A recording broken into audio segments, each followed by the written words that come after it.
And then we've got the always succeeds transaction. So we can look at the always succeeds validator here, which is a really fun thing to show people. I don't know when the last time y'all looked at this address was, but check this out.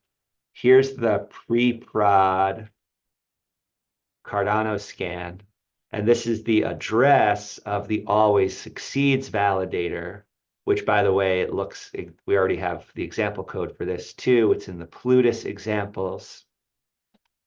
Source PPBL always succeeds, right? So this is pretty much the simplest validator you could write. It always returns just unit, which, long story short, evaluates to true.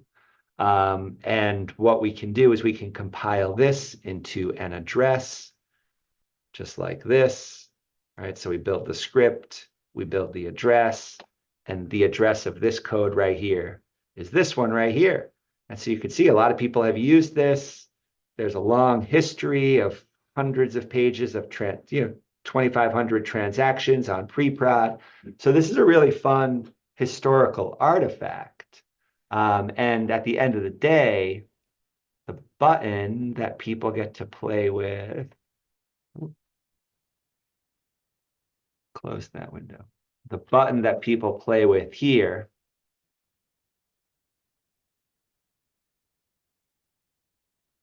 has a hard-coded message on it. So when you press this button without changing anything, the result is, you see these two transactions 4 hours ago?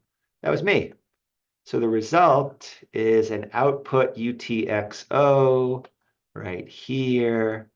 And you can, oh, this is Sebastian, maybe. All right, we have a hex string, okay? What is that hex string representing? Ah, hello. Hello for PPBL 2024. Cool. So we have a little hello message locked in the always succeeds validator. Where did that message come from? Let's go back to the source code over here where we build this transaction, and there's the message right there. So we send to the address with some inline datum. In this case, the value is just a string, but it could be a data object. There's other, it could be an integer, right? Mesh takes care of serializing this for us. Here's the amount, but it's just hard-coded, and I copied it right here. That's not efficient code. This would be better as a variable, but that's exactly the kind of thing we want to guide students to notice. So the last thing I want to show y'all here is that it's not just about, okay, well, here's a demo, here's a working button, you can press this button and the transactions work. But what happens next? Oh, here's a little message. And this part's important. All the values here are hard-coded, right? You can customize by changing the hard-coded values. Which ones?